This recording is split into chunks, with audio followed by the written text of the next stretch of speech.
Air India की Phuket से दिल्ली आ रही फ्लाइट टर्बुलेंस यानी कि तेज हवा के झटकों में फंस गई। अचानक कई फीट तक नीचे आ गई।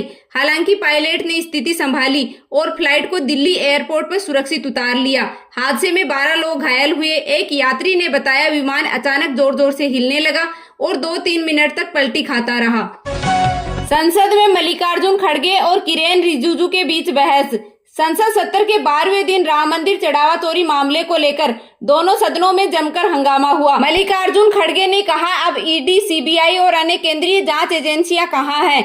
सरकार को सदन में इनका जवाब देना चाहिए। इस पर संसदीय कार्य मंत्री किरेन रिजिजू ने कहा, कांग्रेस और समाजवादी पार्टी ने राम मंदिर बनने पर काली पट्टी बांधकर विरोध किया था। आज वही लोग घड़ियाली आंसू बहा करके देश को गुमराह कर रहे हैं। तमिलनाडु के नेता प्रतिपक्ष उदयनिधि स्टालिन को अभिनेत्री त्रिशा पर आपत्तिजनक टिप्पणी के मामले में मंगलवार को गिरफ्तार कर लिया गया। उन पर 9 धाराओं में मुकदमा दर्ज हुआ। हाईकोर्ट ने कहा, पूछताछ के बाद पुलिस उन्हें रिहा कर दे। तमिलनाडु पुलिस ने उनसे 8 घंटे पूछताछ की, जिसके बाद उन्हें रिहा कर दिया गया। राहुल गांधी ने मंगलवार को कहा कि आरएसएस देश का इतिहास बदलने की कोशिश कर रहा है। इसके पीछे एक खतरनाक विचार है। भारत इसे बर्दाश्त नहीं करेगा। उन्होंने कहा, देश के छात्र दर्द में हैं। उन्हें पीएम मोदी की माफी की जरूरत नहीं, बल्कि वे चाहते हैं कि पीएम अपनी सरकार के कामों के लिए माफी मांगे। केजरीवाल ने पीएम आवास तक मार्च निकाला। आम आदमी पार्टी संयोजक अरविंद केजरीवाल ने 100 नेताओं और कार्यकर्ताओं के साथ मंगलवार को E20 फ्यूल के खिलाफ प्रधानमंत्री आवास तक मार्च निकाला। हालांकि दिल्ली पुलिस ने उन्हें फिरोज शाह रोड पर ही रोक दिया। इसके बाद केजरीवाल, मनीष सिसोदिया, जैस्मिन शाह समेत पार्टी के अन्य नेताओं ने फिरोज शाह रोड पर ही बीच सड़क पर धरने पर बैठ गए। पार्टी का दावा है कि उसने देश भर में 2.30 लाख से ज्यादा लोगों की याचिकाएं जुटाई हैं। डाबर के 100% शुद्ध दावे वाले प्रोडक्ट पर रोक।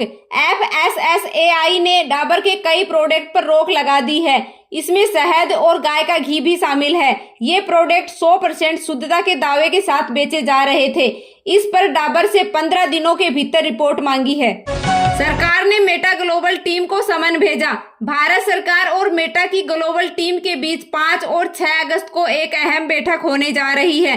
केंद्र सरकार इस बैठक में यौन शोषण, कंटेंट कंट्रोल में चूक का मामला, नेताओं की VIP अकाउंट्स पर गलत कार्रवाई जैसे संवेदनशील मुद्दों को उठाएगी। 7 साल में 274 भगोड़े भारत लाए गए। केंद्र सरकार ने कहा, पिछले 7 वर्षों में 36 देशों से 274 भगोड़ों को भारत वापस लाया गया है।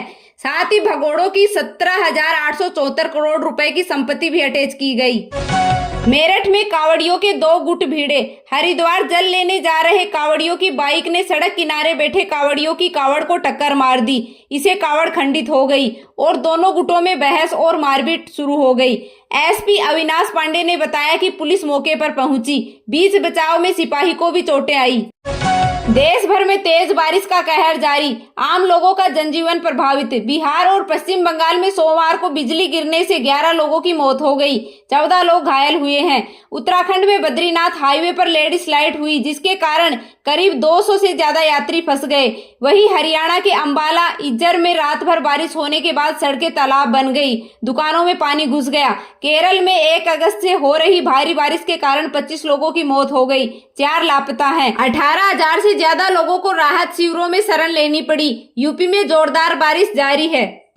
लश्कर आतंकी रिजवान हनीफ ने कहा, भारतीय एजेंट ने हमारे 30 से ज्यादा लोग मारे गए हैं। पेशावर से रावलपिंडी तक हमले किए गए।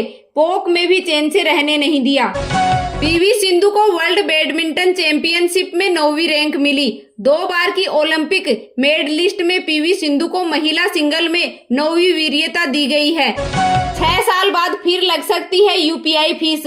वित्त मंत्रालय ने डिजिटल पेमेंट से जुड़े कानूनों में संशोधन का प्रस्ताव दिया है। इसे भविष्य में UPI पेमेंट पर MDR यानी कि मर्चेंट डिस्काउंट रेट दोबारा लागू किया जा सकता है। 2020 में MDR शुल्क हटाया गया था।